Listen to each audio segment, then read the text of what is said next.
We've learned a lot here, in fact. From identifying central ideas to using active and passive voice, we've become more effective nonfiction readers and writers. Now we're traveling back through the fact forest, ready to share our completed map with the world. The people of fact are so grateful that they've given us the honor of contributing our own writing to the fact forest. We want to showcase our best writing, so we've stopped here at the Nonfiction workshop. While Mia gets the map ready for publication, we'll perfect one of our own pieces of writing. You've written 2 essays during this unit, an informative essay and a persuasive essay. Each time you followed the first 3 steps of the writing process: brainstorming and researching, outlining, then writing a first draft. Now we'll complete the final 2 steps, revising and editing. This is when we elevate our writing from good to great. To do that, we'll explore the importance of revising and editing and also apply strategies to revise and edit.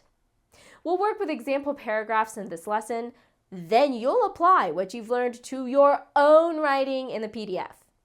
In fact, this is our last challenge. Let's go!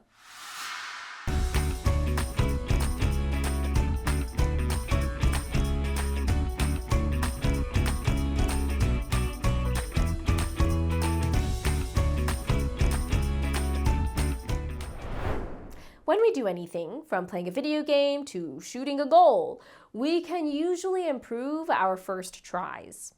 That's what we do when we revise. We improve the content and structure of our writing to make it clearer and more effective. When revising, it's helpful to imagine ourselves as a reader, encountering the essay for the first time to see if it will make sense to our audience. It's also helpful to read the text out loud. It's often easier to notice areas to improve when we hear them, not just read them in our heads. As we read, we think, how could this be clearer and more interesting? Try applying those strategies as you consider this example paragraph. In the early 20th century, explorers ventured into the vast and icy expanse of Antarctica. These explorers faced many challenges. They sought to map its unknown territories. Something that made their journeys even more difficult was the lack of proper stuff to withstand the harsh environment. Many of these explorers kept detailed diaries of their experiences. They described the breathtaking but dangerous landscapes and the wildlife they encountered. The expeditions were crucial and vital in charting the continent and understanding its geography and ecosystems. These diaries are still read today for their vivid, interesting accounts and survival stories. Explorers also faced danger from frostbite. Modern Antarctic exploration uses advanced things. This makes expeditions safer and more efficient. Despite these changes, the allure of exploring one of the Earth's last frontiers remains as interesting as ever. Did you notice any areas where we could improve the content or structure? I did. To remember strategies for revision, we'll use ARMS. What? No, not like, where did you even get that? No, ARMS is an acronym for add, remove, move, and substitute. When we revise, we look for places where we can add details, examples, or explanations. We also remove repetitive or unnecessary information. Then we consider organization and move any sentences or paragraphs that might fit better somewhere else. Keep in mind that we want to group similar information together. Finally, we substitute unclear or repetitive words with specific and diverse words. We can also make our writing more sophisticated by replacing basic words with more interesting synonyms. Let's revise that example paragraph using ARMS techniques. First, I'll add an example to make the writing more interesting by naming Ernest Shackleton as one of the explorers who kept detailed diaries. Next, I'll remove unnecessary words or details. I'll take out interesting because vivid is a more powerful and specific word, and some sentences seem out of place. Let's move this line about the diaries being read today so it's directly after the diaries are introduced. Finally, let's make some substitutions. The word stuff is unclear, so I'll make that a more specific word like equipment. Diaries is repeated, so this one can change to journals. And while dangerous is an okay word, I can make this sentence more engaging with a synonym like treacherous. Now, you try. In your PDF is the example paragraph with the revisions we've made so far. Use ARM's strategies to improve its clarity and organization. Try to use each of the 4 strategies at least once. Pause to work and resume to discuss. Revisions are subjective, meaning there's not just one right answer. So let's consider some possible improvements. We can add examples. And let's remove this line, which seems unnecessary. We can move this detail about mapping into our first sentence, so our reader understands the explorer's motivations right away. Now let's substitute synonyms for the repeated word explorers. And the word things is unclear. Let's be specific with equipment.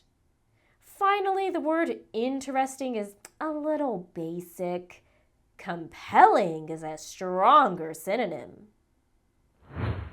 Thanks to our revisions, that paragraph is clearer and more engaging. We're ready to head into the final step of the writing process: editing.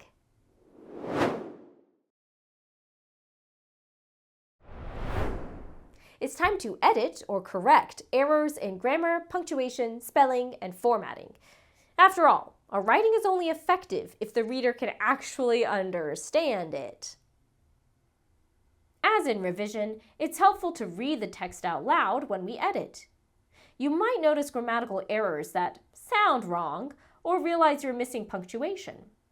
Another tip is to read the text backwards, starting with the last sentence and working from there. This can help you slow down and focus on each individual sentence. Finally, if you use digital tools like grammar or spell check, think carefully about each suggestion before you accept it. Not only will you learn more, but also you may notice that even those tools sometimes make mistakes. To guide our editing, we'll use cups. Again, not like that, but is that a latte? Get me one, okay? Thanks.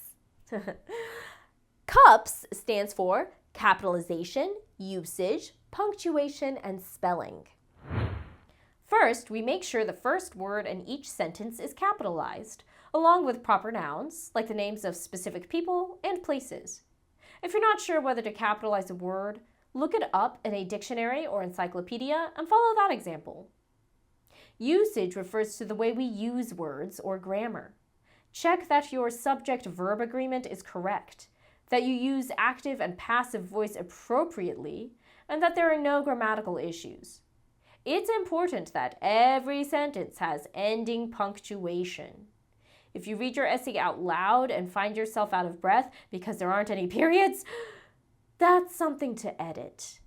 Also, when you read out loud, notice where you naturally pause and consider if those places need commas. Finally, double-check the spelling of complex words as well as names of people or places. Grab your PDF to practice editing an example paragraph. Use CUPS to find and edit any errors. Pause to work and resume to check. Take a moment to review the correct answers. While revision is subjective, editing is objective, meaning that your work should be similar to this. If there are any errors that you missed, you can correct them in your PDF now. Now that paragraph is polished and publication ready. It's worthy of inclusion in the fact forest, and Mia's just about done with the map. Let's see.